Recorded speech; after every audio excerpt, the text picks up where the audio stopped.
నమస్తే నేను రాజేశ్వరి. ఈరోజు అయితే మునక్కాయ తెంపుకుంటున్నా. ఒకటే మునక్కాయ అయింది కాకపోతే బాగా లావైంది. పైన అన్ని చిన్న చిన్నగా ఉన్నాయి చూడండి, ఇంకా సన్న సన్నగా ఉన్నాయి.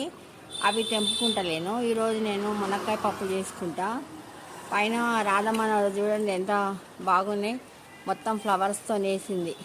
దొండకాయలు కూడా ఉన్నాయి కానీ కనబడతలేవు, తెంపడానికి వస్తలేదు. నేను తీగ పందిరి వేయలేకపోయినా.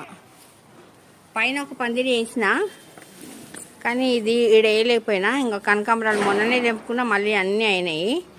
మళ్ళీ ఇది అంజూరు మంచిగా చిగురు వచ్చింది. అంజూరు ఇవి మామిడికాయ చెట్టు అయితే మంచిగా వచ్చింది చిగురు. ఈ మలబరి కూడా కొంచెం ఎర్రగైనాయి చూడండి, కాయలు చిన్న చిన్నగా ఎర్రగైనాయి. అవి తెంపాలి, హార్వెస్ట్ చేస్తా. 2-3 వస్తాయి ఏవో మన ఇంట్లో పిల్లలకు మటుకు. మళ్ళీ అయ్యో కాకరకాయ పండు అయిపోయిందండి. కాకరకాయ తెంపుకోలే, ఎందో పండు అయిపోయింది. పోనీ ఇది విత్తనాలకు ఉంచేసుకుంటా. ఇంకో ఇది కూడా పండు అయిపోయింది. కొంచెం చూసుకోకపోతే ఇట్లా పండు అయిపోతాయండి కాయలు. నేను ఇంకా ½ కేజీ వరకు వస్తాయి అని అనుకున్నా. ఇంక ఇది కూడా కోసేసుకుంటా.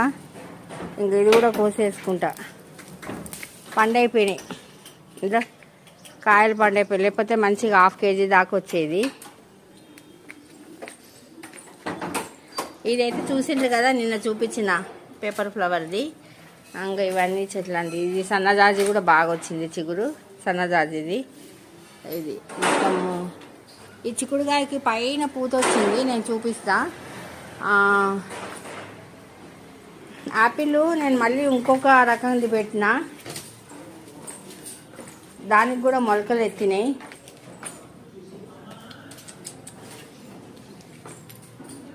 ఇదో ఇందులో పెట్టిన చూడండి, ఇంకా 2 వచ్చినాయి.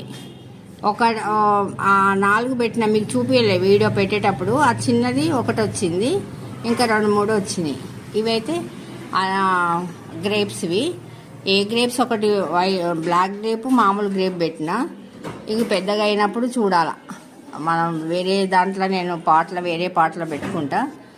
ఇవైతే క్రోటాన్స్ మా అక్క దగ్గరికి వెళ్ళి తెచ్చుకున్నా అని చెప్పినా కదా, ఇవన్నీ క్రోటాన్స్.